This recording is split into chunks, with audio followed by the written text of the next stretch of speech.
tahun 2024. Itu dalam rangka kita ke depan berusaha untuk terus meningkatkan kualitas dari Tridharma kita. Kemudian tahun ini juga kami meluncing bahwa setiap kelas IKI atau inisiasi kelas internasional diberikan kesempatan untuk melakukan visiting professor ke universitas lain di luar yang menjadi mitra kita dengan syarat bahwa ada satu dosen yang harus masuk sebagai visiting professor ke universitas kita. Nah, tahun ini juga kami meluncurkan program International Summer School ya untuk kita bisa meningkatkan kuantitas dari jumlah mahasiswa asing kita. Nah, ini beberapa kegiatan atau beberapa program yang kita lakukan di Universitas Pendidikan Ganesha. Mudah-mudahan ini juga akan memberikan international academic environment kepada anak-anak kami di Undiksa, memberikan international experience kepada seluruh sivitas akademika di Universitas Pendidikan Ganesha. Nah, oleh karena itu saya mohon bantuan kepada Bapak Yayat, kemudian Pak Firman untuk bisa membimbing kita, untuk bisa berbagi pengetahuan dan pengalaman pada kita, sehingga ke depan kami di Universitas Pendidikan Ganesha bisa lebih baik dari apa yang kami lakukan hari ini. Terima kasih ya kepada teman-teman semua, Bapak Ibu yang mengikuti kegiatan ini secara daring maupun secara luring. Terima kasih sudah mengalokasikan waktu pada kami kepada kegiatan atau mengikuti kegiatan hari ini, dan semoga kegiatan hari ini bisa berjalan dengan lancar dan memberikan manfaat dan nilai guna bagi kita semua. Terima kasih, saya mewakili Bapak Rektor Universitas Pendidikan Ganesha. Izinkan saya membuka kegiatan hari ini terkait dengan workshop peningkatan kerjasama program studi sesuai dengan kriteria IKU 6 tanggal 5 Juni 2024 secara resmi. Terima kasih. Saya tutup dengan mengaturkan Paramasanti. Om Santi Santi Santi Om. Wassalamualaikum warahmatullahi wabarakatuh. Salam sehat untuk kita semua. Salam harmoni. Salam harmoni. Terima kasih Bapak Wakil Rektor 1 atas opening remarks-nya. Kepada Bapak WR1 diperkenankan untuk bergabung dengan audiens untuk memudahkan menyaksikan paparan dari narasumber. Baik, agenda selanjutnya yaitu Bapak Ibu, paparan yang pertama akan disampaikan oleh Bapak Yayat Hendayana. Moderator pada sesi ini adalah Ibu. Kepada Ibu Eva dan Pak Yayat disilahkan.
Oke, baik. Selamat malam Bapak Ibu. Om Swastiastu, Assalamualaikum warahmatullahi wabarakatuh. Namo Buddhaya, Shalom, salam kebajikan, salam sejahtera bagi kita semua. Baik, untuk materi sesi 1 pada workshop peningkatan kerjasama program studi sesuai dengan kriteria IKU 6 dan pengurusan perjalanan dinas luar negeri tanggal 5 sampai 7 Juni. Perkenalkan, nama saya Eva selaku Ketua Pusat Kerjasama Luar Negeri. Undiksa yang akan bertugas sebagai moderator pada kegiatan sesi ini.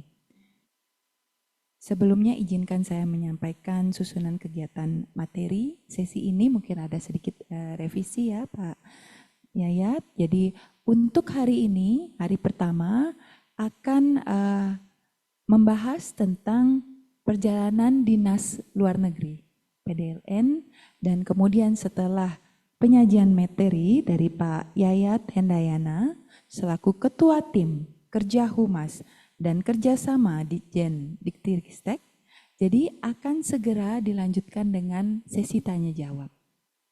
Oke, baik. Acara selanjutnya adalah penyajian materi oleh Pak Yayat. Bapak dipersilakan.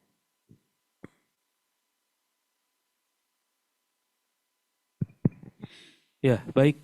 Terima kasih Ibu Eva. Ini bersyukur ya. Saya bersyukur bisa menemani saya ini. Jadi saya juga jadi semangat ini.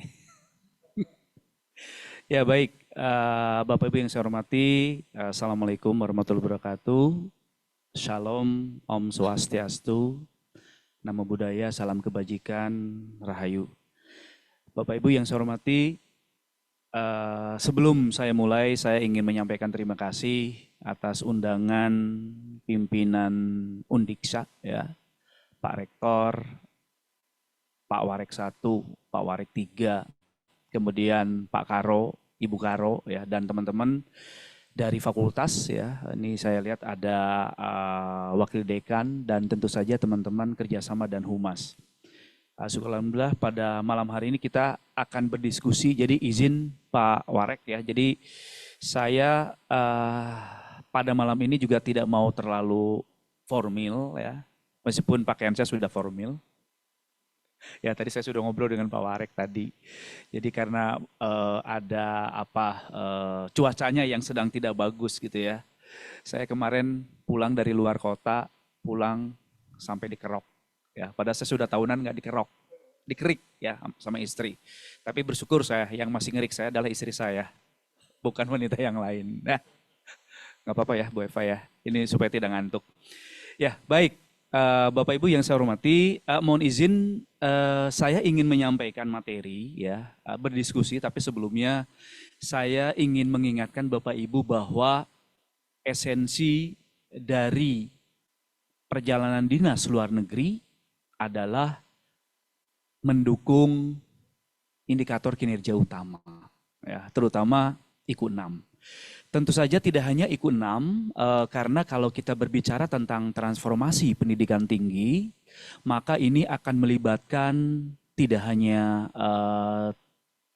IQ 6, tapi juga IQ 2, IQ 7, IQ 8, dan IQ yang lain. Ya, karena kalau berbicara tentang sivitas akademika, kita tidak mau membagi-bagi ya.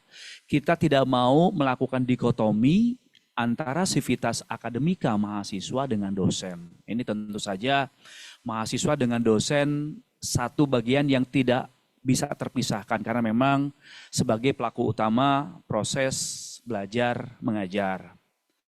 Nah ini tentu saja juga selain dosen, selain mahasiswa dan juga tendik, yang selama ini kita inginkan komitmen penuh adalah dari tingkat pimpinan. Ya, ini apakah itu Pak Rektor ataukah Pak Warek, Bapak dan Ibu Dekan, Bapak dan Ibu Wakil Dekan, dan koordinator, maksud saya ketua program studi ya di sini.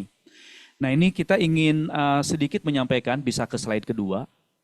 Nah jadi sebetulnya ini kenapa penting PDLN, perjalanan dinas luar negeri, karena terkadang kita masih belum memiliki pemahaman yang sama tentang perjalanan dinas luar negeri. Namanya juga perjalanan dinas luar negeri, berarti harus ada prosedur dan mekanisme yang harus dipenuhi. Itu yang pertama. Biasanya perjalanan dinas luar negeri ini akan dilakukan ya karena kita ranahnya di Kementerian Pendidikan dan Kebudayaan, Riset dan Teknologi, maka kita akan berfokus pada pimpinan perguruan tinggi negeri, dosen, dan mahasiswa. Ya. Jadi sebetulnya PDLN ini dilakukan oleh PNS ya, tidak hanya PNS saat ini. Dengan adanya undang-undang ASN berarti akan lebih melebar juga dengan P3K. Jadi yang pertama adalah PDLN biasanya dilakukan oleh ASN ya, yang mencakup PNS dan P3K. Nah kemudian tidak hanya PNS saja, ASN saja, tapi juga ada mungkin yang di luar non-PNS. Nah saya ingin geser sedikit ke Depok, Universitas Indonesia. Di UI ada sekian dosen yang dia diangkat bukan dalam skema dosen PNS, bukan dalam skema dosen P3K, tapi adalah dosen PTN BH. Nah ini tentu saja perlakuannya berbeda, itu yang pertama. Kalau ASN itu jelas-jelas ke luar negeri harus menggunakan paspor biru ya, atau paspor dinas. Tapi non ASN ini tentu saja tidak mungkin berangkat ke luar negeri dengan menggunakan paspor biru. Ini ada beda kalau selama ini kita cukup mengenal paspor hijau ya, di mana harus kita sendiri yang mengajukan, yang mendaftar, kemudian difoto sampai dapatkan jadi. Tapi kalau paspor dinas itu biasanya dikeluarkan dan diproses berbeda karena dikeluarkan oleh Kementerian Luar Negeri ya. Jadi persyaratannya cukup beda ya. Biasanya kalau paspor dinas itu bisa kita ajukan, seseorang bisa kita ajukan untuk mendapatkan paspor dinas atau paspor biru. Pertama adalah kalau yang bersangkutan sudah mendapatkan SP Setnek, jadi surat persetujuan untuk PDLN, itu yang pertama.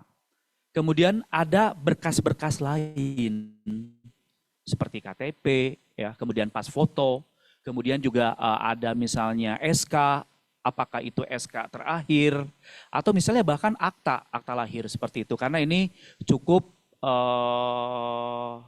lengkap juga berkasnya. Namun demikian biasanya di perguruan tinggi negeri itu yang mengurusi bukan Bapak Ibu yang akan berangkat, bukan Pak Rektor, bukan Pak Warik, tapi bisa menyerahkan ke operator PDLN, dibantu dengan KUI ya, atau oleh Biro SDM seperti itu. Nah itu yang pertama perbedaannya. Nah ini saya ingin bahas karena kita masih di slide 1. Tentu saja kalau untuk mendapatkan surat persetujuan dari Kementerian Sekretariat Negara, ada beberapa dokumen yang kita miliki, yaitu pertama, harus ada undangan dari luar negeri.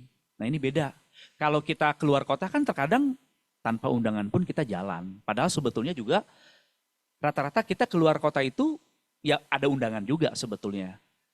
Nah jadi kalau misalnya kita keluar negeri itu harus ada yang disebut dengan letter of invitation. Jadi surat undangan dari mitra boleh ya. Misalnya Bapak Ibu mau ke Perancis. Boleh surat undangannya dari perguruan tinggi yang ada di Perancis. Boleh juga dari perusahaan yang merupakan mitra kita. Atau bahkan boleh dari KBRI, biasanya melalui Atase Pendidikan dan Kebudayaan. Ya, ini kebetulan teman saya, Mbak Luh Anik, tahun lalu belum lama sudah menggantikan Pak Warsito ya sebagai Atase Pendidikan dan Kebudayaan di Paris ya. Nah, selain surat undangan juga harus ada surat tugas. Beberapa PTN menentukan bahwa kalau ke luar negeri itu surat tugas itu harus dari rektor. Boleh dari rektor atau dari wakil rektor. Kalau kami di Dikti, surat tugas itu minimal dari eselon 2. Jadi terkadang surat tugasnya dari Sesditjen ya, Prof Cici, atau dari direktur tergantung unit kerjanya, atau tergantung juga kalau misalnya melibatkan beberapa pimpinan eselon 2 itu berarti dari Pak Dirjen. Ya, jadi itu yang penting sekali. Kemudian berkas-berkas lain seperti jadwal kegiatan ya. Kemudian pendanaannya seperti apa dan lain-lain.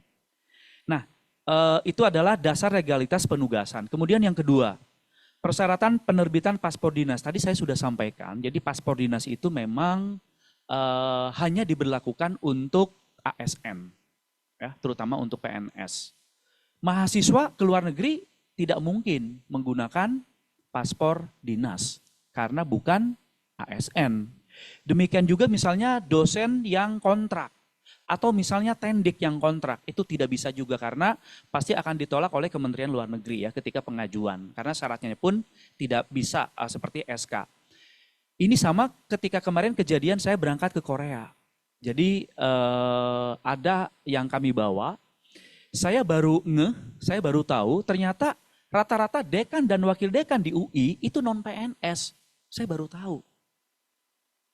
Jadi teman saya, dekan Fakultas Ilmu Budaya dan wakil dekannya tidak memiliki NIP. Kemudian kepala biro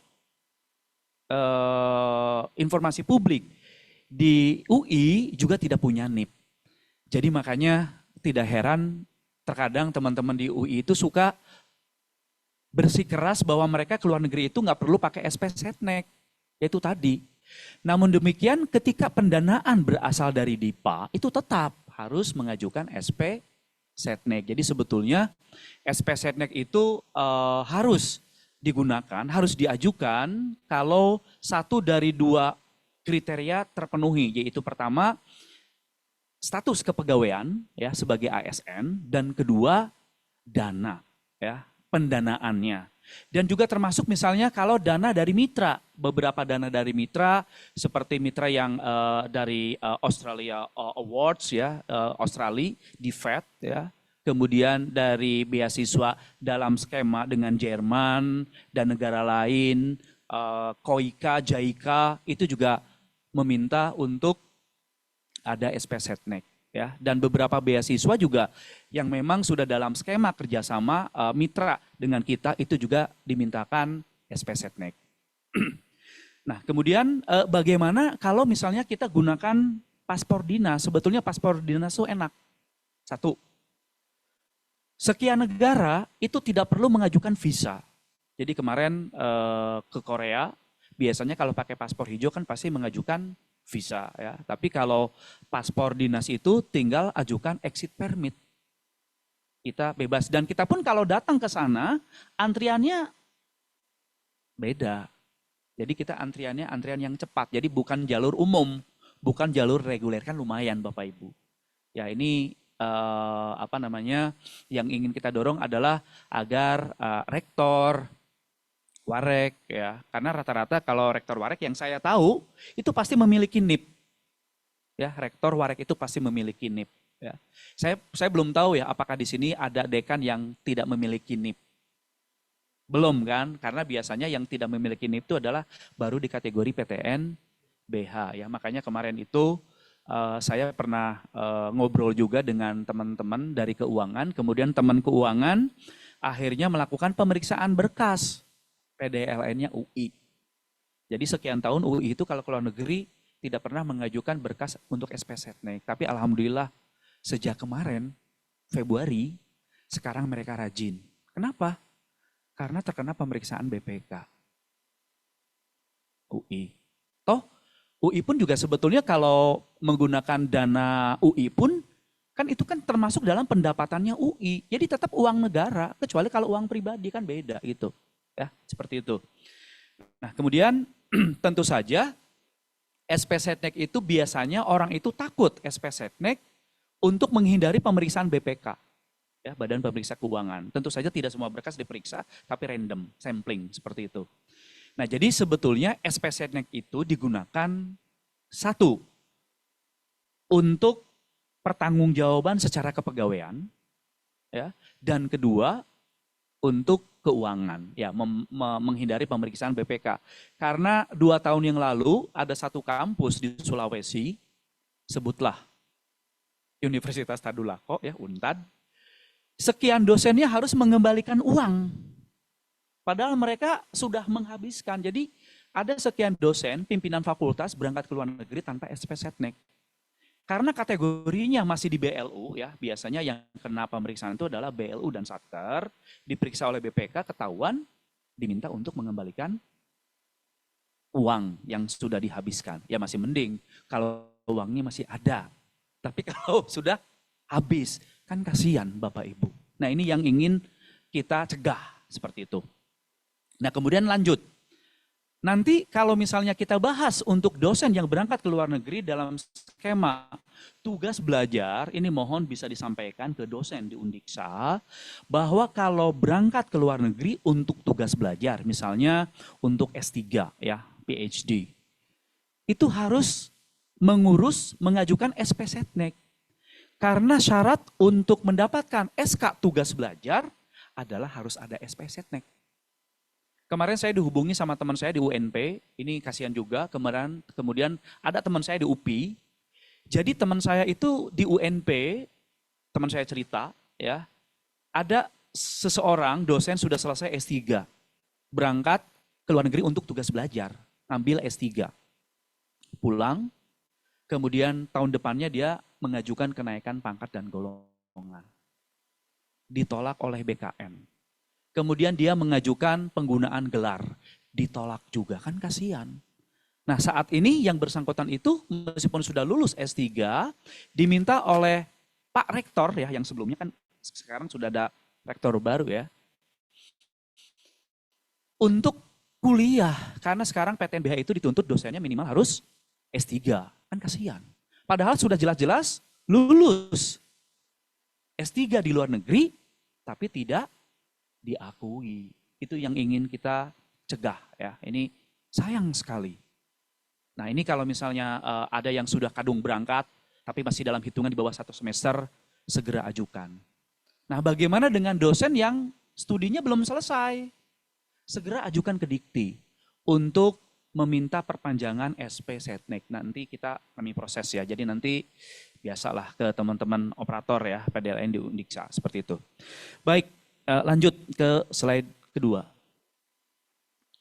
Bapak Ibu yang saya hormati, seperti tadi saya sampaikan, jadi memang SP Setnek itu sebetulnya tidak hanya untuk menghindari pemeriksaan BPK, ya. Tidak hanya untuk mencegah apakah yang bersangkutan ini nanti terkait diberikan sanksi kepegawaian, kan seperti tadi ya, yang tugas belajar tidak ada SP Setnek, tidak ada SK tugas belajar, kemudian ditolak ajuan kenaikan pangkatnya. Kita juga tidak menginginkan kejadian misalnya di luar negeri. Kemarin Mas Dodi mendampingi mendampingi Pak Dirjen dan beberapa PTN ke luar negeri. Kemudian ada teman yang kehilangan paspor, itu di UK. Tapi kan punya SP Setnek, sehingga ketika lapor ke KBRI, itu langsung segera diberikan bantuan, jadi dikeluarkan paspor pengganti. Karena kan kalau nggak ada paspor ya nggak bisa juga kembali ke Indonesia, seperti itu. Tapi pernah kejadian beberapa tahun yang lalu, ya mungkin Bapak Ibu juga pernah dengar ya, tapi kan itu kasusnya di PTS ya, PTS kan bukan di dalam ranah kita, tapi jangan sampai misalnya ada dosen PNS DPK yang diperbantukan kemudian kerjanya di PTS. Kan sama saja, dia sebagai PNS harus tetap memiliki SP Setnek. Jadi kalau misalnya di luar negeri satu waktu mengalami kecelakaan atau menjadi korban kriminalitas, itu kan pasti lapor ke KBRI. Nah pasti yang akan ditanya pertama kali adalah dokumen. Salah satunya adalah SP Setnek. Nah kalau tidak bisa membuktikan bahwa yang bersangkutan berangkat ke luar negeri dalam skema tugas dengan bukti SP Setnek, ya berarti namanya juga bukan tugas negara, seperti itu. Ya, jadi mungkin perlakuannya akan cukup berbeda dibandingkan dengan dia berangkat ada bukti memiliki SP Setnek. Baik, nah ini kemudian sekarang kita lihat Bapak Ibu, kami memiliki statistik data perguruan tinggi negeri yang paling sering ke luar negeri. Tapi sebelumnya saya ingin menyampaikan daftar tujuan negara. Ini saya ingin dorong sekali Bapak Ibu. Kenapa Malaysia berada di urutan pertama dari 10 negara tujuan PDLN favorit? 1, jaraknya dekat. Ya. Kedua, di sana ada sekian perguruan tinggi yang masuk dalam QS 200. Baik subjek maksud saya, ataupun institusi. Ya. Dan memiliki kesamaan rumpun dengan kita. Selain jaraknya dekat, berarti otomatis biayanya pun lebih murah. Itu. Jadi kenapa ini Malaysia menjadi tujuan utama kita? 1.208 usulan. Kemudian peringkat kedua Jepang, Thailand, Australia, Belanda, Inggris, Korea Selatan, Taiwan, Jerman, dan Amerika Serikat. Jadi Amerika Serikat itu masuk di dalam peringkat 10 besar negara yang sering dikunjungi oleh kita, oleh teman-teman pimpinan PTN dan dosen. Ya. Kenapa? Ya kita tahu lah, negara superpower, kemudian juga di sana juga terdapat banyak perguruan tinggi yang bagus. Namun demikian khas nomor 5 Belanda. Ini paling seneng teman-teman yang PTN yang ada di Sulawesi. Unsrat, Unima, Unpati, ya. Paling seneng dinasnya ke Belanda. Ya mungkin ada hal lain ya. Dan saya juga terkadang suka lihat di media sosial. Jadi kadang juga kita harus hati-hati. Terkadang misalnya kami membantu proses mendapatkan SPSNX 1 minggu. Belanda. Tapi kemudian di minggu kedua, di hari ke-8, sudah geser dia ke negara Eropa Barat yang lain, Inggris. Tiba-tiba ke Prancis, jalan-jalan. Ya sebetulnya sih nggak apa-apa, asal sesuai dengan kegiatannya. Jadi artinya kegiatan 1 minggu ya kalau misalnya di extend 1-2 hari sih masih masuk akal. Tapi kalau sampai 1 minggu menjadi 3 minggu, 2 minggu setengah, itu perlu dipertanyakan juga seperti itu. Ya, oke. Ini jadi ini adalah 10 negara, kemudian dosen jauh lebih banyak 4.475 usulan dan mahasiswa 250 usulan ya. Nah, saya ingin dorong ya. Nanti bagaimana coba apakah Undiksa di sini masuk di 10 besar? Kita lihat slide berikutnya. Ya. Ini adalah statistik pengajuan izin PDLN dosen dan mahasiswa tahun 2023-2024. Kami ambil bulan Juli, Desember, kemudian kami ambil bulan Januari sampai Mei kemarin. Yang paling sering dosen berangkat ke luar negeri adalah ITB, Brawijaya, Gajah Mada, UM, 11 Maret, UNS, UNY, UNES, Andalas, UNP, UNESA. Otomatis berarti kita lihat semuanya adalah PTNBH. Mungkin dari anggaran lebih besar. Ya, mereka memiliki anggaran tidak hanya dari DIPA tapi juga dari dana equity, dana masyarakat atau dari mitra dari luar. Ya, seperti itu. Nah, bagaimana dengan mahasiswa? Universitas Negeri Malang, UNS, Andalas, Gajah Mada, UNESA, Brawijaya, UNY, Sriwijaya, Lambung Mangkurat, dan Jambi. Ada di luar, ada 3 PTN di luar PTNBH, yaitu Unsri, Lambung Mangkurat, Jambi. Yang katanya si Unsri sedang dalam upaya untuk masuk ke PTNBH ya untuk tahun ini. Lanjut slide berikutnya. Kalau tadi data dosen dan mahasiswa, sekarang kita lihat bagaimana dengan pimpinan PTN. Nah ini ada tetangga. Isi Denpasar. Saya lihat ajuan beliau itu tiap bulan loh. Ya. Jadi Bapak Ibu perlu saya sampaikan bahwa biasanya kalau untuk rektor warek itu diputuskan oleh Setjen tanpa campur tangan dikti tahun-tahun sebelumnya. Tapi sejak bulan Februari 2024 kemarin, arahan terbaru dari Ibu Soeharti, Ibu Sekjen, bahwa setiap perjalanan dinas luar negeri rektor dan warek harus dikoordinasikan dengan dikti. Makanya saya dengan Mas Firman dan Mas Irhas, kerjaannya nambah ya Mas ya. Jadi kita selalu diminta apakah kita memberikan rekomendasi. Nah ini lucunya Pak Rektor dari ISI Denpasar, kalau mengajukan izin pasti langsung kontak Prof. Cici. Prof. Cici langsung jatuh ke saya. Coba dibantu. Dan itu rutin tiap bulan. Jadi saya juga tahu kegiatannya ISI Denpasar itu memang rata-rata pagelaran. Ya, undangan dari KBRI. Padahal kalau menurut saya seharusnya rektor pun juga membatasi diri. Kapan rektor bisa berangkat ke luar negeri? Karena saya tuh ingin kalau rektor atau warek berangkat ke luar negeri, dia itu harus memiliki output. Misalnya menandatangani dokumen kerjasama, MOU dengan perguruan tinggi di luar atau dengan mitra lain. Atau penjajakan kerjasama. Jadi tidak hanya sebatas sebagai ketua delegasi untuk rombongan tari. Ya sebetulnya sih kalau untuk 1-2 hal yang mungkin masuk akal juga ya, karena beliau juga dibutuhkan oleh KBRI. Tapi kan kami punya data, ini hampir tiap bulan, makanya peringkat pertama, isi Denpasar. UT juga sama, karena UT itu punya kampus di luar negeri.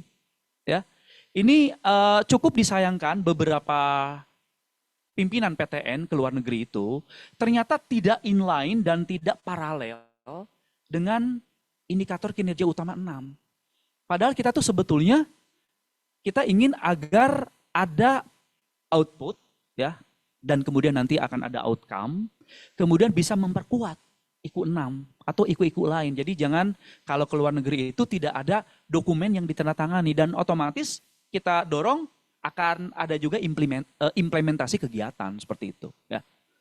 Oke, ini ITB, Syahwala, Nusa Cendana, UNP. Nah, UNP ini Mas Firman ya, sebagai orang Padang, itu biasanya kontak Mas Firman, Prof. Ganefri itu. Prof. Yasri, Prof. Ganefri kontak saya juga. Sering juga ke luar negeri. Ya. Tapi kalau Prof. Ganefri ini cukup berbeda. Karena beliau itu selalu ke luar negeri itu pasti ada output. Urgensinya jelas. Misalnya menandatangani dokumen kerjasama MOU. Kemudian juga ditindaklanjuti di tingkat fakultas. Ya. Ini mungkin kayaknya kita juga perlu ya nanti Mas Firman, saya, Mas Irhas, kita harus koordinasi dengan BKHM juga ya. Karena kita ini ingin juga agar ada output yang jelas ya. Jadi tidak hanya misalnya hadir kegiatan tanpa ada output yang jelas ya. Tidak hanya laporan kertas saja. Oke, lanjut. Nah sekarang sampai peringkat 20 tidak ada ya Undiksa? Tidak ada. Nah berarti, tapi saya masih ingat ada beberapa ajuan. Kemarin Pak Warek 3 ketemu dengan saya di pameran ya kemarin. Dan saya juga kemarin harus pasang badan juga tuh. Karena hampir izin PDLN-nya nggak keluar. SP setting-nya nggak keluar kemarin. Alhamdulillah mepet keluar juga. Ya, seperti itu. Oke, baik. Slide berikutnya. Nah, Bapak Ibu kalau tadi kita lihat data, sebetulnya yang ingin kita dorong adalah agar akan ada kesempatan bagi dosen dan mahasiswa Undiksa untuk bisa berangkat juga ke luar negeri sesuai dengan tusinya. Tapi tidak bisa sembarangan karena esensi PDLN itu kan harus berdasarkan juga efektivitas dan efisiensi. Dan juga urgensinya yang jelas seperti itu. Jadi jangan seperti kejadian 2 tahun yang lalu. Ada ajuan dari 1 PTN. Ada 3 dosennya. Maaf, ya 3 dosen sedang kuliah S3 di 1 negara yang terkenal dengan objek wisatanya Korea Selatan. Di bulan November jelang Desember, jelang akhir tahun, katanya mau wisuda. Mahasiswa yang wisudanya cuma 3 orang. Tapi yang mau menyaksikan hadir 8 orang. Semuanya guru besar. Kan gak masuk akal. Akhirnya saya tolak, diminta mengurangi, semuanya gak mau mengalah. Saya gak tahu jadi berangkat apa tidak. Yang jelas proses rekomendasinya gak turun. Itu jadi 8 orang bulan Desember, saya juga berpikir, oh mungkin ada sekalian gitu ya. Tapi kan kalau buat saya, 3 mahasiswa harusnya di dalam surat itu bisa menyampaikan tidak hanya untuk menghadiri wisuda, tapi mungkin ada kunjungan ke perguruan tinggi. Ya seperti itu, harusnya seperti itu. Jadi jangan menghadiri wisuda 8 orang yang wisudanya 3 orang. Seperti itu, ditolak. Ya, oke, baik. Ini adalah POS atau SOP ya, izin PDLN Rektor, Warek, dosen, dan mahasiswa di lingkungan Kemdikbudristek. Jadi Bapak Ibu sebetulnya kementerian ini memiliki 3 focal point.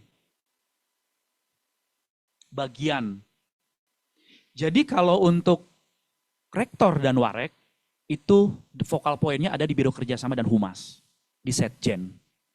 Kalau untuk dosen, secara umum ya, non-rektor dan warek ya, dekan, wadek, koordinator, prodi, dosen yang tidak memiliki tusi tambahan, itu semuanya masuk di akun 2 Dikti, focal point Dikti.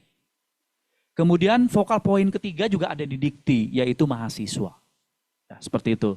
Nah alurnya seperti ini, rektor, wakil rektor, mengajukan surat ke menteri, ya boleh langsung ke menteri. Jadi suratnya diajukan dua. Satu, mengajukan surat melalui SINDE. SINDE adalah aplikasi persuratan ya di kementerian. Kemudian setelah dapat izin, maka secara paralel mengajukan berkas di PDLN ya, di Simpel.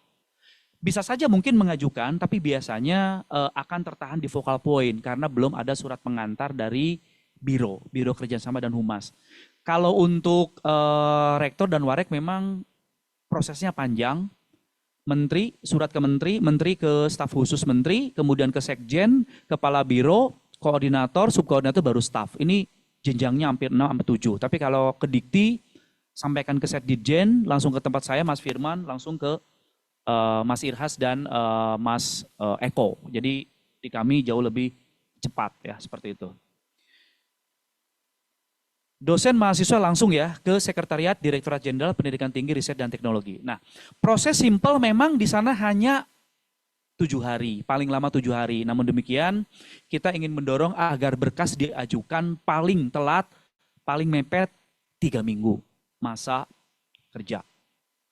Kenapa? Karena bisa saja dosen berangkat ke luar negeri itu mungkin harus ada surat tugas dari rektor, ya kan? Atau misalnya berkasnya nggak lengkap. Jangan sampai kita harus menghindari misalnya berkas dikembalikan oleh Setnek, dilempar lagi ke focal point, bolak-balik, seperti orang main pingpong berkali-kali. Kan nggak bagus juga seperti itu ya. Oke, jadi biasanya sih kalau di kami dorong 3 minggu ya untuk berkas masuk. Ya syukur-syukur kalau di Undiksa bisa 1 bulan untuk menghindari hal-hal misalnya izin menterinya lama seperti itu ya. Bukan lama sih, lebih lama dibandingkan proses melalui Dikti. Baik, kita lanjut slide berikutnya.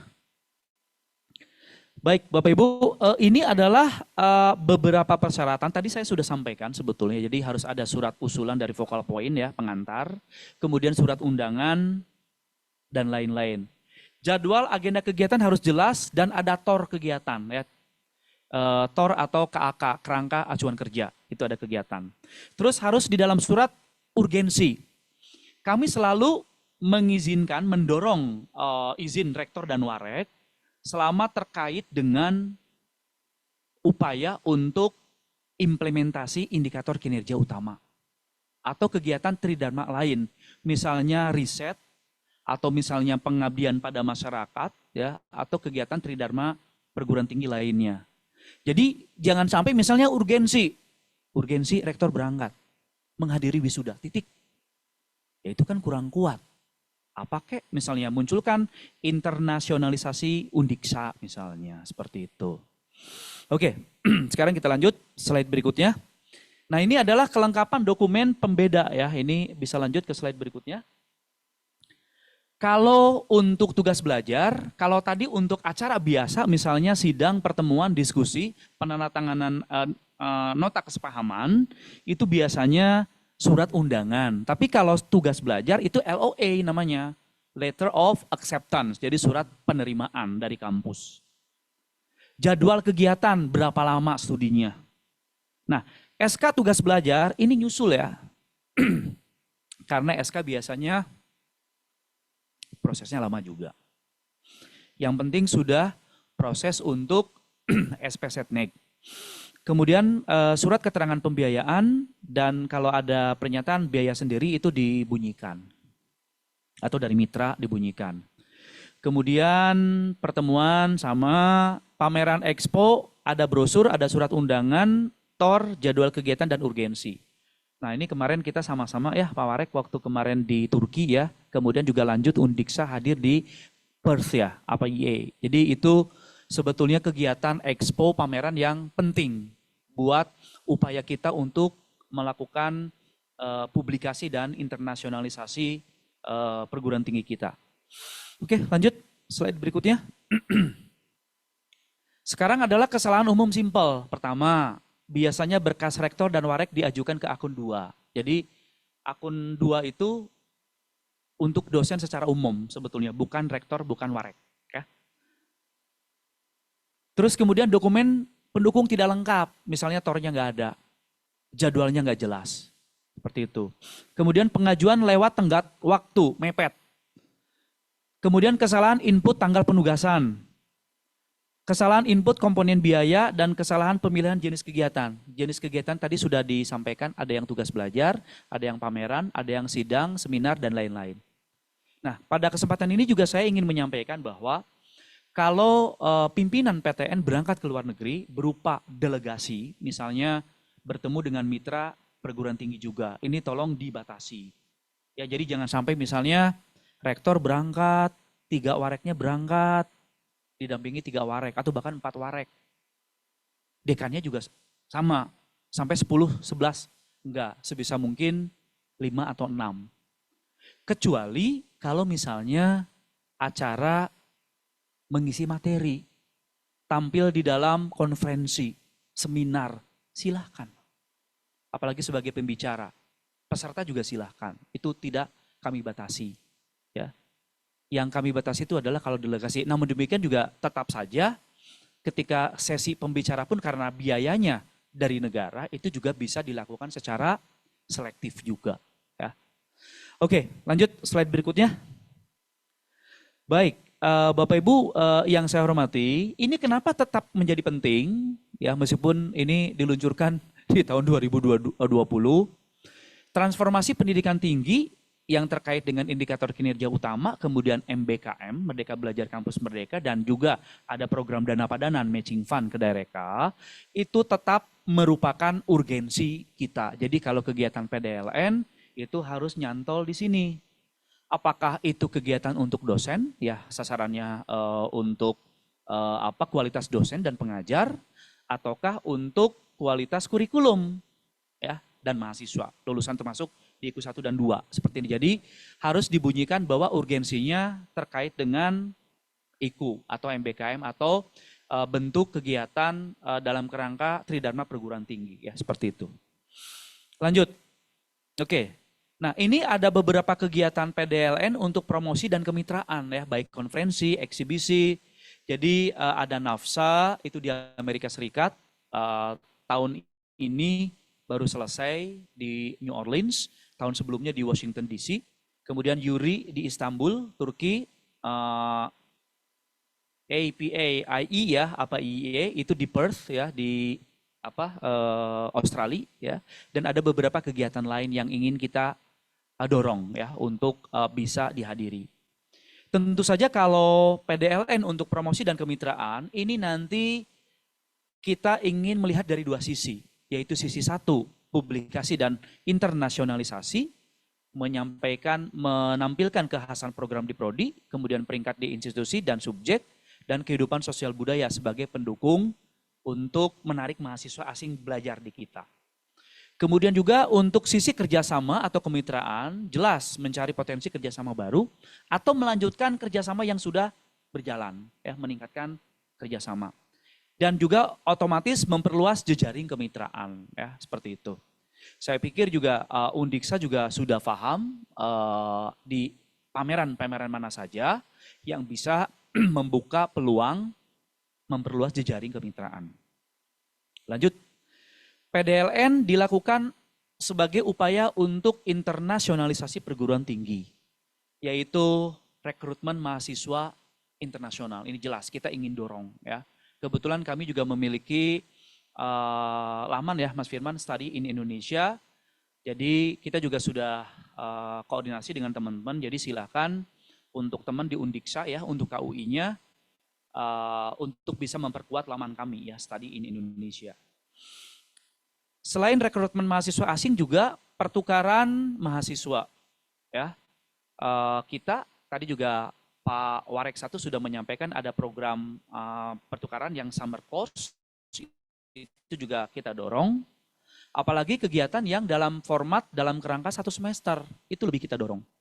Kemudian tidak hanya untuk mahasiswa tapi juga untuk dosen dan teknik ya, ini yang ingin kita dorong juga. Kemudian ada riset ya dan kerjasama pendidikan ya secara baik regional maupun internasional. Oke, slide berikutnya. PDLN. Karena saya humas, maka otomatis saya juga ingin menyampaikan bahwa sebetulnya ada peran humas juga untuk bisa memperkuat misalnya bahan publikasi kita di luar negeri, libatkan humas. Karena humas paham bagaimana melakukan branding di luar negeri. Bagaimana kita membangun citra, membangun persepsi positif tentang Undiksa, tentang perguruan tinggi, tentang fakultas, tentang kekhasan kita, dan dalam upaya untuk tetap menjaga citra tersebut. Lanjut, slide berikutnya. Ini branding perguruan tinggi di luar negeri, jadi aspek penting peran KUI dan Humas. Jadi ada kerjasama antara Humas, kerjasama dan KUI. Tentu saja kita penting untuk membangun dan memelihara reputasi. Jadi kita bisa kenalkan ke audiens internasional melalui publikasi pencapaian akademik. Nah ini mungkin terkait pencapaian akademik, 2 hari yang lalu QS sudah merilis pemeringkatan ya untuk tahun 2024-2025. Jadi kita juga harus bisa berstrategi. Kita gunakan subjek kita, keunggulan kita. Jadi jangan misalnya kita langsung menyampaikan Undiksa di QS peringkat sekian, berat. Tapi kita bisa melihat ke subjek, atau misalnya di Asia, atau di Asia Tenggara, atau di Indonesia kan bisa jadi lebih mengerucut. Jadi langsung jangan ke dunia, seperti itu ya. Kalau memang peringkatnya belum terlalu tinggi ya, seperti itu. Itu adalah satu bentuk strategi. Kemudian merancang strategi komunikasi global. Jelas, kita tuh harus tahu kapan kita menggunakan platform yang cocok. Apakah kita menggunakan website bahasa Inggris misalnya, atau flyer, atau bentuk lain, apa YouTube, atau bahkan TikTok ya, silahkan. Ya. Menjalin hubungan dengan media internasional, ini penting juga. Kita punya teman-teman jurnalis dari luar negeri, itu penting juga. Jadi nanti kalau ada pameran, coba gandeng jurnalis dari luar. Biasanya kalau pameran itu kan suka ada juga jurnalis dari daerah, dari negara tersebut. Itu bisa kita minta tolong juga. Terus kolaborasi internasional, meningkatkan kualitas layanan. Jadi jangan sampai layanan kita ke mahasiswa asing yang ada di Undiksa itu tidak dijaga. Tetap. Jadi bagaimana layanan akademik dan non-akademik. Karena mereka pasti akan cerita ke temannya. Kalau mereka mendapatkan kepuasan tentang layanan akademik dan non-akademik, berarti kan secara tak langsung kita sudah memiliki CP ya, narah hubung promosi. Kemudian terakhir, mengelola krisis ya. Ini saya kalau bicara krisis jadi ingat kemarin ya Pak, Bapak Ibu, UKT ya, lumayan kita cukup berdarah-darah juga ini tentang UKT. Ya, sampai di dalam media sosial itu nanya, kalau luar negeri ada UKT nggak sih? Saya juga ada wartawan ya nanya ke saya. Iya kan namanya itu kan perbedaan istilah. Kalau di kita perguruan tinggi swasta namanya SPP, ya kan? Kalau negeri UKT. Ya kan kalau di luar negeri kan formatnya mungkin sama dengan kita kan, tuition fee gitu kan. Cuma kan kita nggak tahu apakah formatnya dibikin rentang seperti UKT atau seperti SPP yang sama gitu kan, kita nggak tahu kan, seperti itu. Ya oke, lanjut. Aturan terkait sanksi pegawai, tadi saya sudah sampaikan. Jadi Bapak Ibu kalau tidak ada SP Setnek, terkena pemeriksaan BPK, kita khawatir harus mengembalikan uang yang sudah dipergunakan itu. Kemudian ada juga pemeriksaan BPK. Jadi sebisa mungkin PNS itu harus gunakan paspor dinas. Ya.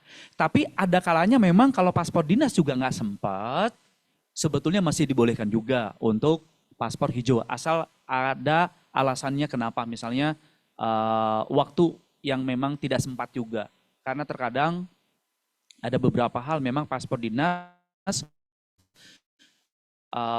harus menunggu SP-nya keluar seperti itu ya. Oke, dan juga tadi kenaikan pangkat golongan dan gelar yang tidak diakui. Itu kan sebetulnya satu bentuk sanksi juga karena nggak punya SK tugas belajar dan SP Setnek.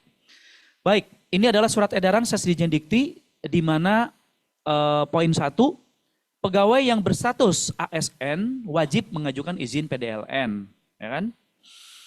Kemudian PDLN dilakukan dengan sangat selektif, kemudian perjalanan dinas diupayakan dalam jumlah yang terbatas, kemudian permohonan rekomendasi paling lambat 3 minggu. Ini sudah ada surat edarannya dari Sesdijen. Kemudian dokumen pengajuan sudah lengkap sebelum dikirim ke sekretariat di Jendikti. Kemudian proses pengajuan PDLN untuk dosen dan lain-lain. Kemudian peserta yang telah selesai melakukan tugas, ya ini teman-teman. Lanjut, ini surat edaran Sekretaris Jenderal tidak terlalu jauh beda dengan yang tadi. Kemudian surat edaran Mendiknas, ini udah lama nih, 2010. Tahun 2010.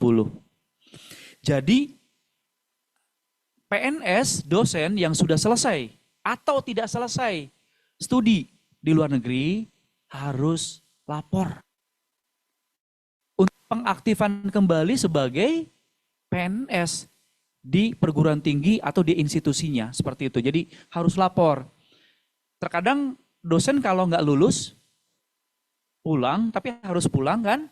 Kadang diam-diam kan? Ya paling banter kan di BAP. Diperiksa, kemudian menandatangani berita acara pemeriksaan, nggak apa-apa. Kami juga ada beberapa teman di kementerian pulang nggak lapor, kasihan. Ketika dari jabatan struktural, ini yang bersangkutan jadinya sebagai staf pelaksana, kan kasihan. Coba kalau langsung lapor, mungkin bisa segera diaktifkan kembali. Kasihan, jadi misalnya eselon 3, kemudian pulang, tidak lapor, tahu-tahu ya jadi pelaksana staff. Kan ujung-ujungnya itulah, jadi beban kerja kita juga harus sesuai ya, dengan misalnya tunjangan kinerja dan lain-lain. Oke, sepertinya sudah, terima kasih. Baik Bapak Ibu, demikian yang bisa saya sampaikan. Mohon maaf jika ada kekurangan, saya kembalikan ke Bu Eva, silakan Bu. Tes. Oke, terima kasih Pak Yayat. Kita belajar banyak ya hari ini ya, terutama PDLN ya. Pentingnya PDLN, sanksi PDLN dan banyak hal lainnya. Sekarang berarti kita bisa buka sesi diskusi ya Pak ya, dan tanya jawab. Kita akan buka dengan 3 penanya dulu. Silakan Bapak Ibu, apakah Bapak Ibu yang hadir onsite hari ini atau Bapak Ibu yang hadir secara daring. Jadi bisa bertanya, nanti bisa memperkenalkan nama dulu pada Pak Yayat, baru kemudian pertanyaannya. Silakan Bapak Ibu. Oke, ada satu dulu atau ada lagi? Oke, mungkin satu dulu ya. Silakan Bapak diperkenalkan dirinya, kemudian pertanyaannya. Terima kasih.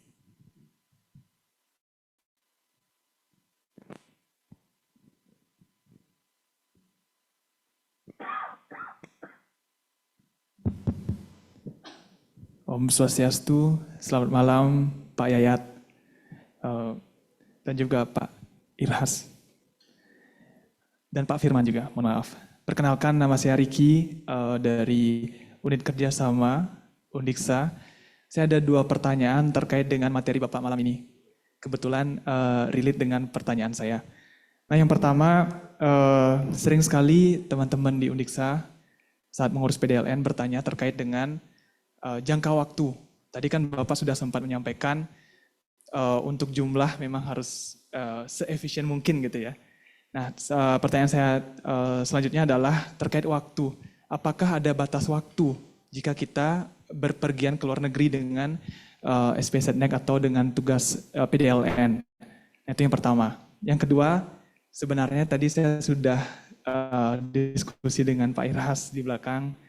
Kebetulan kami akan ada tugas ke luar negeri dan kami sudah mengurus PDLN kurang lebih 3 minggu sebelum keberangkatan karena di awal Mei itu banyak libur. Nah, kita ada 3 kelompok yang akan berpergian ke Malaysia, kebetulan di Malaysia. Namun di 3 destinasi, 3 universitas yang berbeda dengan kelompok yang berbeda. Nah, 2 kelompok sudah keluar PDLN-nya. Nah, 1 kelompok yang di Perak, ada salah satu universitas di Perak, kebetulan mereka atau teman kami menjadi keynote speaker di conference sana. Nah, apakah bisa dibantu Pak terkait dengan PDLN-nya? Karena kami H-4 sebelum berangkat, satu kelompok belum terbit, tapi sisanya sudah aman. Mungkin itu, Pak. Terima kasih. Silakan, Kak. Iya, oke, Mas Riki saya langsung jawab ya. Oke, yang pertama, apakah ada batas waktu berapa lama perjalanan dinas luar negeri? Maksudnya di luar negerinya ya, perjalanan dinas luar negeri. Ya tentu saja kita harus membagi. Kalau tugas belajar itu kan jelas. Rata-rata kalau S3 itu standar ya, 6 semester. Kalau misalnya S2 itu kan biasanya 4 semester, kecuali di Inggris ada yang 2 semester selesai. Nah itu kan termasuk juga perpanjangannya. Artinya ketika misalnya 6 semester belum beres, kan pasti perguruan tinggi itu kan punya kebijakan. Apakah menjadi semester 7 atau bahkan nambah 2 semester. Itu kalau tugas belajar, jadi standar. Kalau untuk tugas belajar, berarti ketika batas akan segera habis tapi belum selesai studi, segera mengajukan perpanjangan SP Setnek, yaitu kalau yang tugas belajar. Nah sekarang pertanyaannya adalah bagaimana untuk dinas non tugas belajar? Tentu saja jawaban ini akan tergantung pada bagaimana jadwalnya, jadwal acara. Nah ini saya harus bagi lagi karena ada yang disebut dengan program atau misalnya program summer course, kan jelas ya, ada yang 2 bulan misalnya summer course, ada yang misalnya program pertukaran mahasiswanya 1 semester. 1 semester kan nggak 6 bulan, mungkin ada yang 3 bulan atau 4 bulan, tergantung kan kebijakan di sana. Nah itu sudah jelas ya kalau yang tugas belajar lebih enak, atau mahasiswa yang studi di sana lebih enak. Kalau untuk rata-rata misalnya kepada masyarakat. Bisa saja kita melakukan pengabdian kepada masyarakat misalnya di sekolah yang ada di Malaysia. Sekolah Indonesia yang ada di Malaysia boleh. Tergantung programnya. Kalau 1 bulan ya harus 1 bulan selesai. Kalau 2 bulan ya harus 2 bulan selesai. Nah bagaimana dengan dinas di luar studi semua? Rata-rata sih biasanya yang saya tahu ya rata-rata. Itu kalau rektor itu atau warek ya biasanya maksimal 1 minggu. Biasanya. Ya terkadang ada yang 3 hari, ada juga yang 2 hari. Jadi biasanya, tapi saya bisa memastikan tidak ada dinas yang 1 hari. Nggak ada. Jadi biasanya 2 hari, 3 hari, 4 hari. Masa dinas 1 hari, meskipun Malaysia kan bisa PP sebetulnya. Tapi enggak lah, nginep dulu gitu kan. Atau selesai acara besoknya. Jadi biasanya pertanyaan ini akan saya jawab tergantung jadwal kegiatan di sana. Jadi misalnya seperti ini. Kalau ada pertemuan dengan 5 perguruan tinggi, kita bicara masalah rasionalitas. Misalnya jarak perguruan tinggi satu dengan perguruan tinggi yang lain jauh. Kayak seperti saya kemarin di Korea. Ada tidak hanya di Seoul, tapi juga di kota lain yang jaraknya 4-5 jam. Berarti 1 hari untuk 1 perguruan tinggi. Kalau perguruan tingginya ada 5 berjauhan berarti dibolehkan 5 hari. Ya, jadi tergantung mitranya berapa banyak. Kalau dalam 1 kota mungkin bisa 2 perguruan tinggi. Itu maksimal karena kita butuh waktu juga untuk melakukan diskusi ya. Jadi jangan seperti kita 1 jam ya nggak begitu juga. Ya, jadi seperti itu. Jadi standar. Kalau pimpinan PTN itu biasanya sih rata-rata ya 2 hari sampai seminggu rata-rata ya. 1,5 minggu silakan kalau jelas jadwalnya. Biasanya Setnek itu akan memberikan izin mengeluarkan surat persetujuan berdasarkan jadwal kegiatan kita. Jadi kalau misalnya mitranya cuma 1, kemudian kegiatannya 1 minggu kan nggak masuk akal juga. 1 perguruan tinggi yang kita datangi, kemudian kegiatannya 1 minggu, nggak masuk akal juga. Kecuali kalau memang pelatihan kegiatan di sana. Jadi tergantung jenis kegiatannya apa. Apakah hanya pertemuan biasa atau pelatihan ya. Yang jelas harus jelas ada surat undangan dari mitra ya. Tapi standarnya kalau ditanya ya rata-rata biasanya 2 sampai 7 hari biasanya. Tergantung kebutuhan di sana. Nah kemudian pertanyaan berikutnya adalah untuk kegiatan. Jadi nanti kita lihat ya. Jadi Mas Iras nanti bisa ini selama sudah ada nomor registrasi, guys. Selama nomor registrasi di Simpelnya sudah ada, bisa coba kita koordinasikan dengan teman-teman Setnek. Ya, karena kalau satu rombongan sudah keluar kan SP Setnek, yang lain belum, tinggal nanti kita intensifkan komunikasi. Oke, nanti kita akan bantu. Terima kasih. Kembali ke Bu Eva. Tes. Sudah terjawab ya kira-kira Pak Riki ya, curhatnya ya. Tentang berangkatnya ke Malaysia, berarti benar yang tadi ya Pak ya, yang paling banyak ke Malaysia ya. Oke. Nggak ada ya Pak ya. Minimal 2 hari dan maksimal biasanya kurang lebih 1 minggu ya. Oke, kita lihat ada penanya selanjutnya, mungkin apa kita ke sini ya, ke daring ya. Ada Ibu Luh Putu Artini, silakan Ibu. Terima kasih Bu Eva, selamat malam Pak Yayat. Malam Bu. Selamat datang di Undiksa. Saya Luputu Artini dari Prodi Pendidikan Bahasa Inggris. Saya koordinator program studi S2 Pendidikan Bahasa Inggris. Pak, saya punya pertanyaan. Yang pertama, berapa lama kita di luar negeri paling pendek ya, minimal berapa lama kita perlu ngurus paspor biru? Itu yang pertama, Pak. Yang kedua, tanggal 19 Juni ini, saya mengantar 17 mahasiswa pasca sarjana untuk melakukan kunjungan ke Life School di Phuket, dan setelah itu konferensi di Phuket juga. Nah, itu kegiatannya tanggal 19 malam tiba, tanggal 20 kunjungan sekolah, 21, 22 conference, 23 balik. Apakah kalau seperti itu kami perlu ngurus surat perjalanan dinas itu ya Pak? Karena itu semua biaya sendiri. Jadi saya dan Ibu Dewi akan mengantar mahasiswa dan kami tidak ngurus itu karena saya pikir baru tahu Pak bahwa perjalanan dengan biaya sendiri itu juga perlu gitu. Jadi kami ini sudah mepet, apakah kami perlu urus sekarang gitu.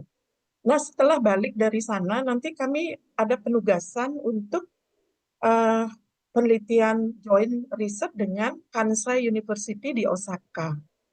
Nah, kegiatan itu sudah kami ajukan untuk perjalanan dinasnya, sudah lebih dari seminggu, Pak, mungkin hampir 2 minggu.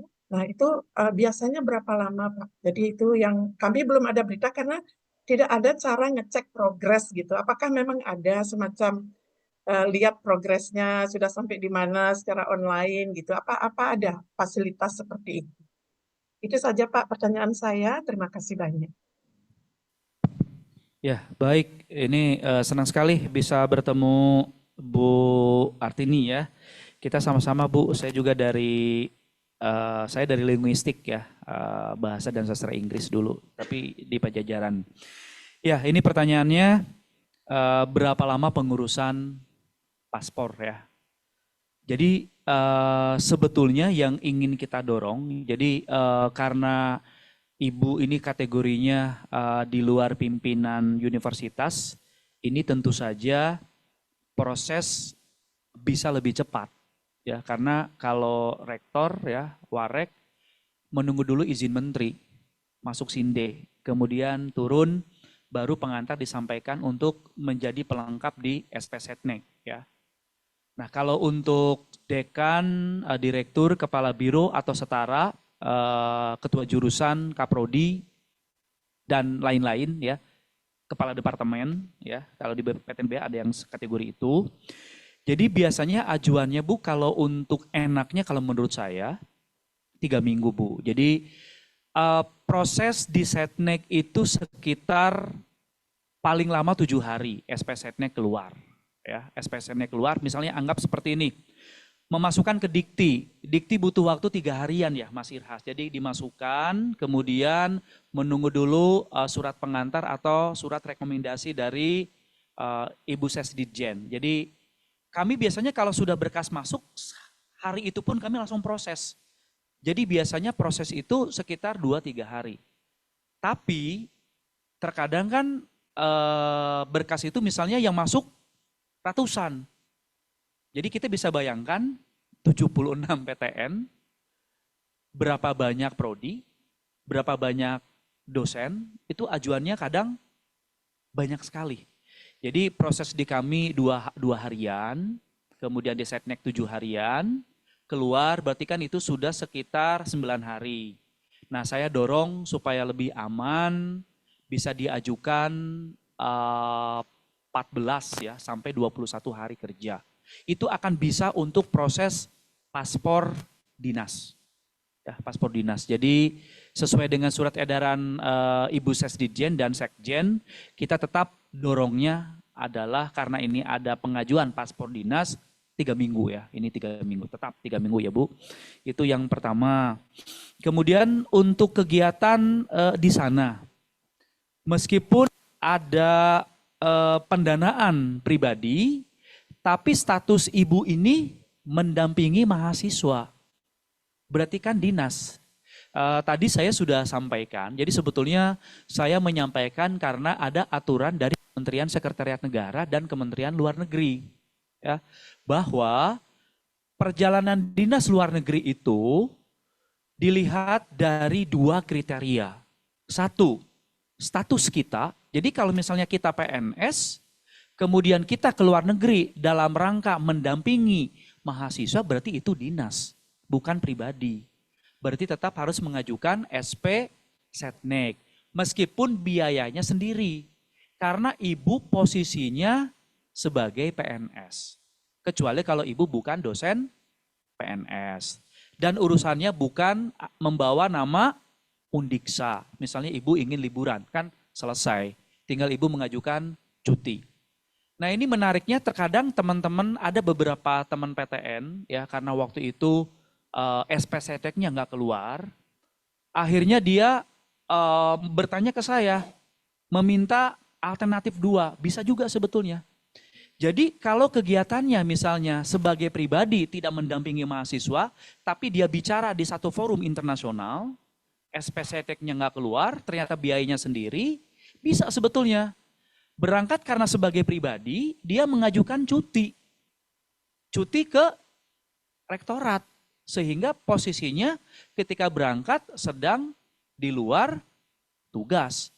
Cuti, ya cuti 3 hari misalnya. Itu boleh saya pikir. Tapi tetap kita ingin dorong karena posisinya itu sebagai dosen dan tidak ada cuti, ya tidak mengajukan cuti, jadi tetap memproses SP Setnek. Ya, seperti itu. Nah, kemudian terkait dengan misalnya untuk kegiatan mahasiswa, ini tentu saja juga harus koordinasi. Kan kita kalau misalnya melakukan pendampingan jelas, meskipun mahasiswanya PASA juga ya tetap harus didampingi, namanya juga mahasiswa. Tetap, misalnya mahasiswa S3, dosen yang menjadi mahasiswa kan namanya juga mahasiswa gitu ya. Jadi dosen yang kembali menjadi mahasiswa. Jadi dibolehkan. Misalnya 10 berangkat pendamping 1 masuk akal. 10 berangkat 2 pendamping masuk akal. Asal jangan misalnya tim tari atau paduan suara. Yang bertanding 16 orang, yang mendampingi 8 setengahnya. Itu kebanyakan. Jadi ya 1:5 lah cukup saya pikir. Ya, jadi sehingga juga nanti silakan bisa koordinasi bertanya ke Pak Warek, ke Pak Karo, ya. Seharusnya komposisi jumlahnya itu seperti apa? Tapi kalau saya sih mengatakan kalau jumlah mahasiswanya 10, 1 boleh, 2 boleh. Tapi jangan sampai 4, 5. Itu kan udah 1:2 seperti itu. Terlalu banyak seperti itu. Demikian Bu, jadi tetap didorong SP Setnek ya Bu ya, karena status Ibu sebagai PNS. Terima kasih. Ya, terima kasih banyak Pak. Pertanyaan saya yang pertama tadi tentang paspor biru Pak, maksud saya berapa lama minimal kita ada di suatu negara untuk perlu ngurus paspor biru? Misalnya kalau hanya 3 hari, apa itu perlu gitu maksud saya Pak? Tetap Ibu. Oh. Betul Ibu, tetap. Meskipun Ibu dinas 1 hari, itu tetap harus pakai paspor dinas Ibu, tetap. Jadi paspor biru itu tidak mengatur berapa lama kita ada di satu negara. Karena berapa lama kita ada di satu negara kan ditentukan oleh visa sebetulnya. Tapi ada juga paspor biru yang tidak perlu visa. Kita hanya mengajukan exit permit. Jadi ya minimal 1 hari. Ya, itu Bu ya. Jadi tidak ada aturan ya. Tapi yang jelas kalau dinas PDLN namanya juga perjalanan dinas luar negeri. Dinas berarti tetap paspor biru ya. Oke, makasih Bu. Ya, terima kasih Pak. Oke, terima kasih Pak Yayat jawabannya kepada Bu Artini. Makasih pertanyaannya Bu Artini. Oke, kita lanjut ke pertanyaan ketiga. Kembali lagi kepada teman-teman, Bapak Ibu yang hadir hari ini. Oke, ya Ibu silakan. Sambil memperkenalkan diri dulu Bu MC pada Pak Yayat. Oke, selamat malam Pak Yayat. Perkenalkan nama saya Dewi. Saya ada satu pertanyaan Pak. Begini, kebetulan saya baru menerima email berupa letter of invitation dari Universitas di Filipina. Dan itu sudah langsung ada jadwal kegiatannya Pak. Itu akan saya diundang untuk guest lecturer selama seminggu untuk di 2 universitas di Filipina gitu. Dari tanggal 14 sampai 19 Oktober. Berarti itu harus mengurus ya Pak? SP Setnek itu. Karena dulu seperti ini Pak, saya punya pengalaman ketika saya kuliah S3 di Universitas Udayana, saya kan ngambil sandwich program, itu ngurus SP Setneknya itu lama banget Pak. Waktu itu ngurus yang buat dapat paspor birunya itu sekitar 2 bulan waktu itu ya Pak, zaman saya tahun 2018. Seperti itu. Tapi kalau kata Bapak tadi 3 minggu bisa, mungkin memang seharusnya mengurus itu ya Pak. Ya, oke, terima kasih. Saya nggak nanya sih Pak, saya cuman kakuning aja memastikan seperti itu. Terima kasih Pak. Baik Bu Dewi ya. Jadi betul Bu, jadi zaman sudah berubah. Sekarang ini kan semuanya digital, semuanya berbasis aplikasi. Jadi kalau nanti, ini kan pengajuannya Oktober ya, boleh diajukan misalnya 1 bulan sebelumnya, tapi supaya merasa lebih tenang, 1,5 bulan, 2 bulan juga silakan. Ya. Kemarin Prof. Yasri ya dari UNP kontak saya 1 bulan yang lalu, kegiatannya Juli. Belum saya proses, tapi akhirnya beliau kemarin kontak saya. Pak Yayat ini saya bilang, jadi itu tuh 3 bulan sebelumnya sudah ngasih tahu ke saya. Masih lama Pak, saya bilang. Loh, tapi Pak saya ini nggak tenang nih, nggak tenang. Oh ya, ya udah. Kemarin saya ke Mas Eko dan Mas Irhas segera dikeluarkan rekomendasi. Udah keluar kan hari ini. Nah jadi sebetulnya lebih cepat lebih baik sebetulnya. Tapi kalau sampai 3 bulan, 4 bulan gitu kan kelamaan juga gitu ya.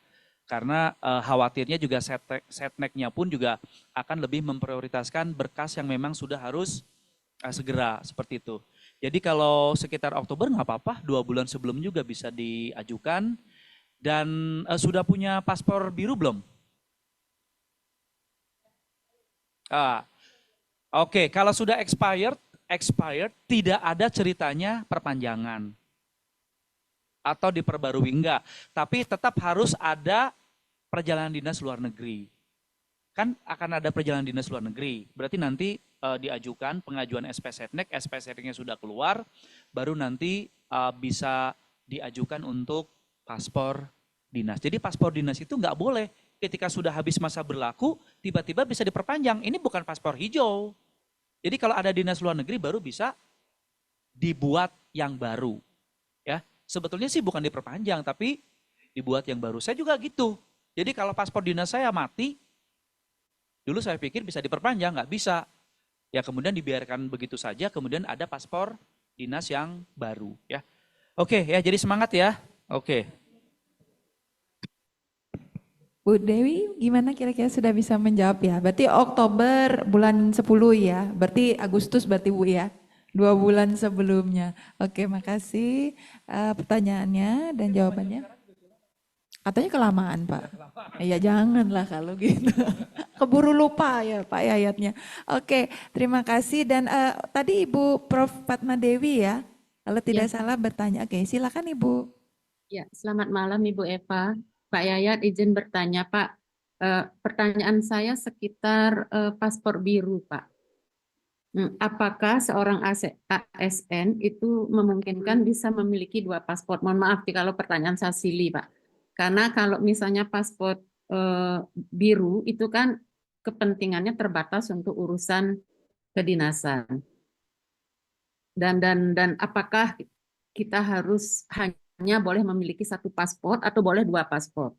Yang pertama. Yang kedua, apakah kalau ngurus paspor dinas misalnya karena waktu yang biasanya mengurusnya tidak cepat gitu, apakah boleh kita mengurus paspor dinas itu tanpa surat undangan, Pak? Kita urus saja dulu, nanti seumpamanya kita mau pergi, jadi kita sudah memiliki paspor dan bisa pergi cepat dengan menggunakan paspor dinas yang sudah ada. Terima kasih, Pak. Ya, baik Bu. Jadi Ibu, selama jenis paspor yang Ibu miliki berbeda nggak masalah.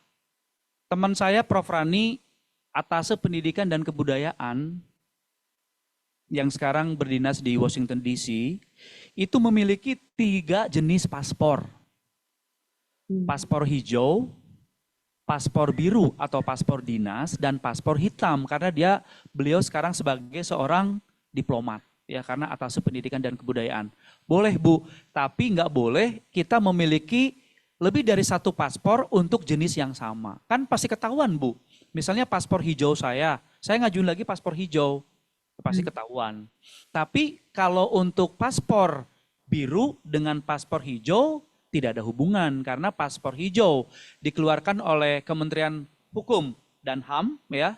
Kemudian kalau untuk paspor dinas itu dan diplomatik dikeluarkan oleh Kementerian Luar Negeri. Jadi yang mengeluarkannya beda Bu, ya, jadi jangan khawatir. Atau mungkin Ibu ingin punya 3 paspor Bu? Ibu harus jadi seorang diplomat ya Bu ya? Aduh, mohon maaf Pak. Pertanyaan. Ya.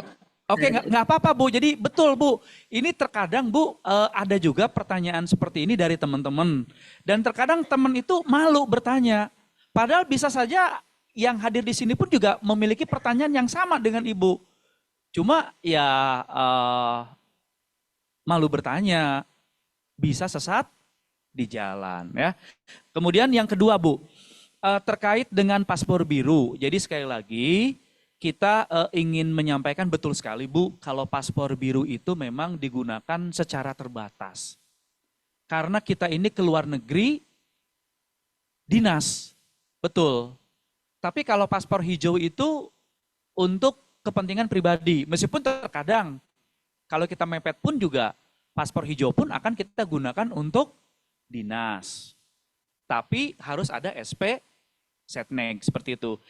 Jadi nanti Ibu kalau ingin menggunakan paspor biru, tentu saja harus ada perjalanan dinas luar negeri. Nah, harus ada SP Setnek, surat persetujuan dinas luar negeri yang dikeluarkan oleh Kementerian Sekretariat Negara. Salah satu syarat untuk dapatkan SP Setnek adalah harus ada surat undangan dari mitra. Itu jelas Bu. Jadi nggak boleh misalnya undangannya belakangan. Karena kalau undangannya belakangan itu berkas akan dikembalikan ke focal point. Focal pointnya adalah di dikti. Jadi berkas itu harus lengkap. Jadi yang pertama adalah harus ada surat undangan dari luar negeri. Boleh dari Adikbud, ya, boleh dari perguruan tinggi, boleh dari dunia usaha atau dunia industri. Nah, kalau misalnya ada pertanyaan, boleh nggak saya minta teman saya mengeluarkan teman saya yang Adikbud? Ya boleh, silahkan, nggak apa-apa. Ya justru itulah pentingnya kita memiliki jejaring. Saya juga tahu kok, kalau jelang akhir tahun teman-teman PTN pasti kontak teman-temannya di Adikbud.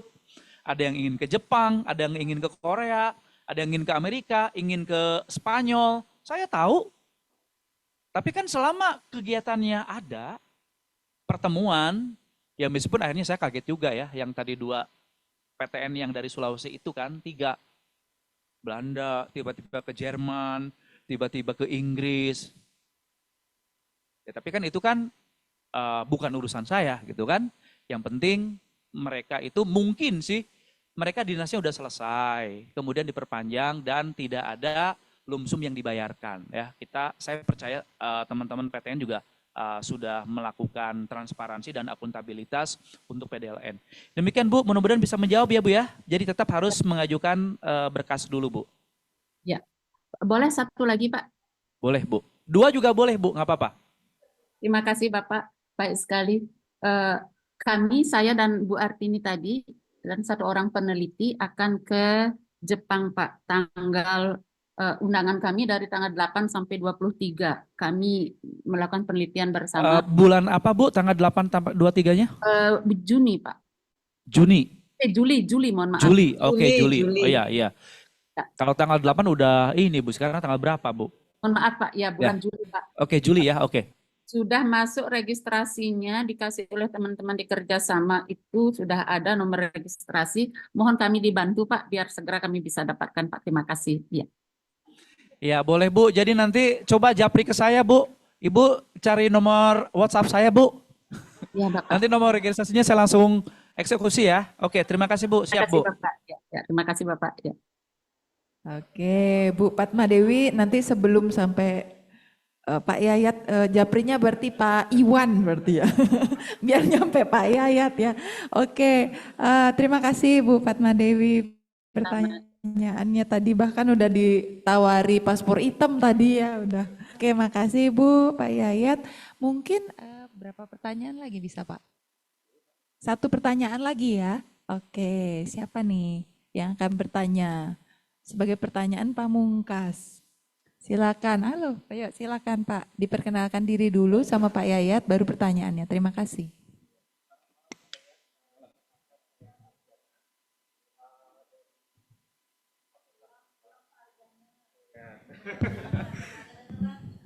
Oke ya, selamat malam Pak Yayat. Perkenalkan saya Arjana sebagai koordinator gugus kerjasama dari Fakultas MIPA. Sedikit menyambung pertanyaan dari beberapa hal yang sudah disampaikan oleh Pak Yayat tadi, terutama terkait dengan izin PDLN untuk tugas belajar. Tadi disampaikan kalau misalkan tenggat waktu untuk studi sudah hampir habis, tapi ingin memperpanjang gitu. Pertanyaan saya yang pertama, kira-kira untuk syarat atau requirement yang diperlukan, apakah sama seperti pengajuan di SPSN yang pertama atau ada beberapa dokumen tambahan yang memang diperlukan gitu. Yang kedua, kalau seandainya tentunya dalam pengajuan itu kan kita menambah durasi extension gitu. Apakah ada batasannya itu Pak? Misalkan kalau S3 yang awalnya kita 3 tahun, misalkan ingin extend, apakah maksimal hanya kita berikan sampai 8 semester untuk extensionnya atau ada syarat khusus gitu kalau misalkan lebih dari itu gitu misalkan Pak. Mungkin itu aja pertanyaannya. Terima kasih. Ya, oke. Bagus ya pertanyaannya. Nah ini tentu saja harus ada ajuan lagi. Jadi seperti tadi saya sampaikan, kalau misalnya untuk pertama kali ketika yang bersangkutan akan pergi ke luar negeri untuk tugas belajar, itu kan ada letter of acceptance ya, surat penerimaan dari perguruan tinggi.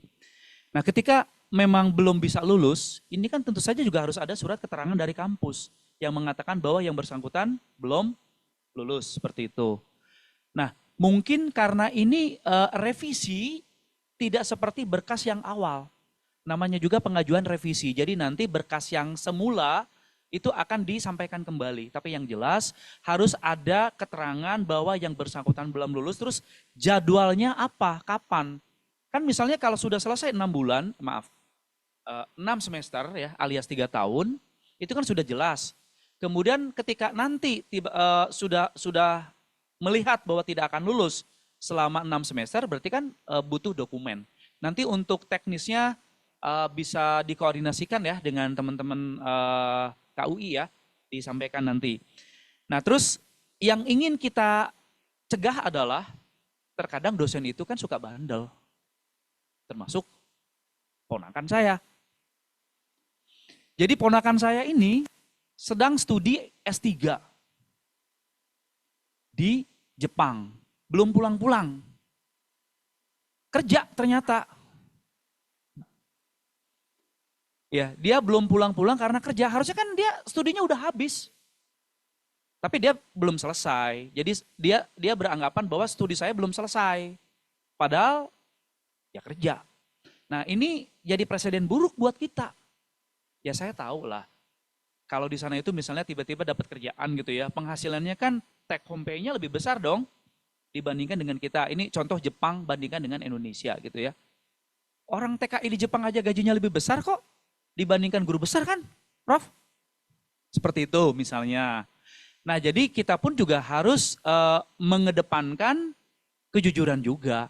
Benar nggak sih bahwa yang bersangkutan ini belum lulus itu karena nyambil atau memang studinya belum lulus, maksudnya belum selesai. Misalnya disertasinya masih ya belum selesai, ya masih dalam proses, risetnya baru selesai, masih dalam penulisan laporan seperti itu.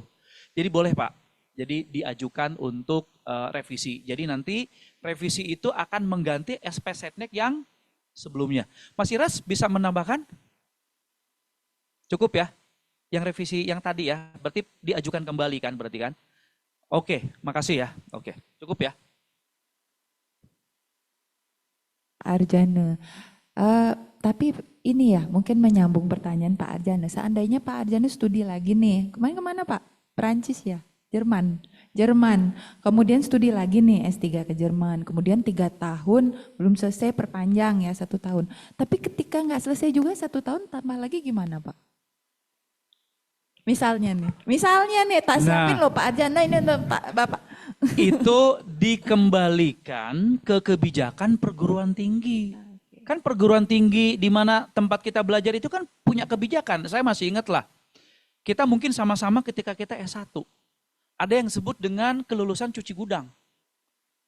Kan kita standar itu kan 4 tahun 8 semester.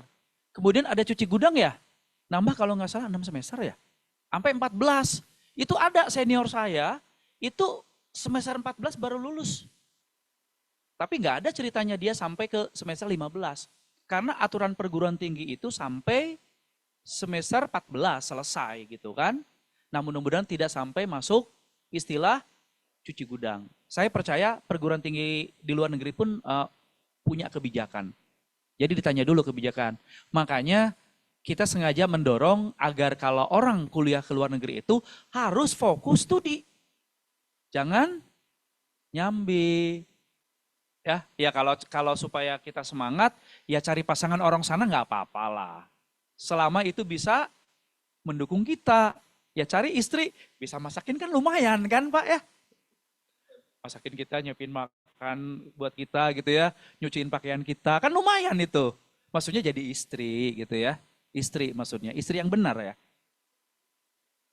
Yang sudah punya istri ya harus izin ke istrinya dong. Ya seperti itu, tapi kalau saya sih nggak berani Pak. Takut ya. Oke, makasih. Terima kasih Pak Yayat. Pak Arjana tadi sudah ya untuk saran mendapatkan istrinya. Oke. Tadi udah kan saran. Oke, jadi itu pertanyaan terakhir ya Pak ya. Untuk malam ini juga ya, karena kita akan lanjut besok berarti ya Pak ya. Jadi untuk malam ini Bapak Ibu kita hanya akan fokus ke materi tentang perjalanan dinas luar negeri. Jadi tadi sudah disampaikan sama Pak Yaya, terima kasih Pak. Dan juga terima kasih atas pertanyaannya ya. Tadi ada 5 penanya, Pak Riki, Bu Artini, Bu Dewi Merlina, Ibu Padma Dewi, dan juga Pak Arjana. Terima kasih pertanyaannya. Jadi karena sudah menginjak pukul 9 malam Pak ya.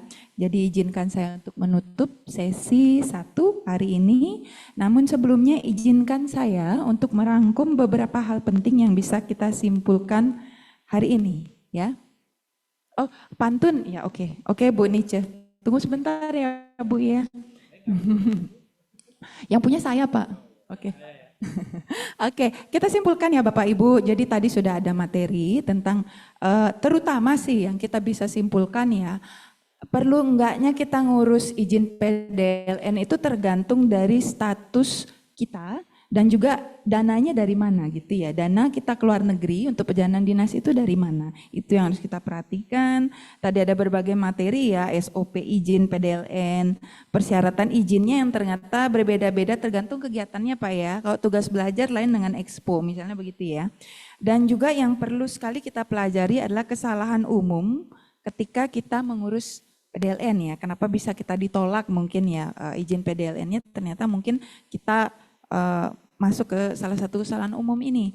Dan juga intinya adalah menurut Pak Yayat ya, bahwa PDLN ini harus ada output dan urgensinya, kemudian juga dia harus kita perhatikan efektivitas dan efisiensinya dan juga paralel dengan IKU ya Pak ya, kita bisa simpulkan seperti itu. Oke. Baik, Bapak Ibu hadirin yang berbahagia, demikian penyajian materi untuk sesi 1 dan besok akan dilanjut sesi 2 tentang kerjasama prodi yang sesuai dengan IKU 6. Jadi sesuai ini ya permintaan Ibu Nice tadi Pak. Ya, soalnya beliau itu ketua unit kerjasama Pak. Jadi kalau minta sesuatu itu harus ini kita. Iya, oh Bapak mungkin besok-besok dimintain pantun juga Pak sama beliau. Oke, saya tutup sesi ini dengan pantun. Angin berhembus dengan gemulai. Nyur kelapa indah memikat. Sesi 1 telah selesai.